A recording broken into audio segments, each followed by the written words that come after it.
Hi, my name's Jimmy, and this is my story. My dad was a preacher pretty much the whole time he was alive, and in my opinion, I was raised in a really strict background. I'm sure my mom would say something different, but it was pretty strict. So I rebelled against all of that, and anything that I could do that had nothing to do with church, I would do it. Not only did I rebel against my dad, I was rebelling against God. And I did that in a way of pretty much becoming an atheist. I stopped believing in God. I did everything I could. I learned the Bible just so I could go in and try to disprove it. Anything that my dad said to me, I would throw it up in his face and say, yeah, but this is what science says. This is what this says. You're wrong. There's no way that the Bible's real. I tried to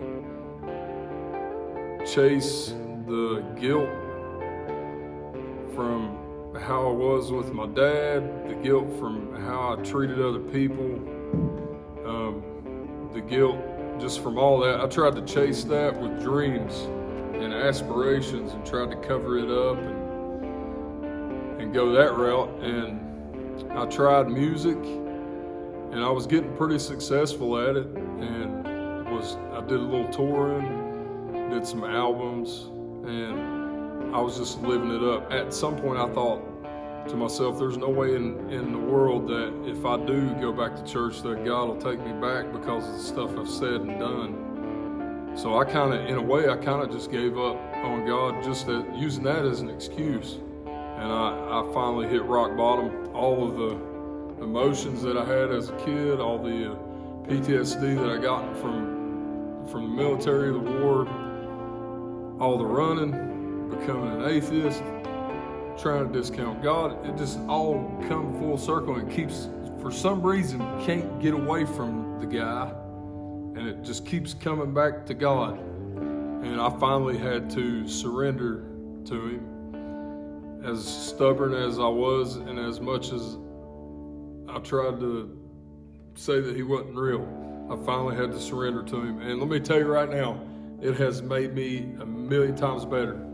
And I have a ton of work to do, but I finally realized that it's okay to not be perfect. Of course, you can't stay that way, but it's okay to not be perfect. I finally figured out that he's there for us. I stopped going to the bars. I stopped playing the honky tonks, and when I'm saying honky tonks, I played them every night. And I finally realized that it wasn't about me, it's about him. And it improved my family life, it improved my health, it improved my relationship with my dad before he passed away. Me and him completely, I remember he was sitting in the hospital dying, and he was like, hey man, I hope you forgive me. And I was like, hey, I forgive you, I hope you forgive me too. So, you know, the whole surrendering to God was, man, it was huge. It was huge.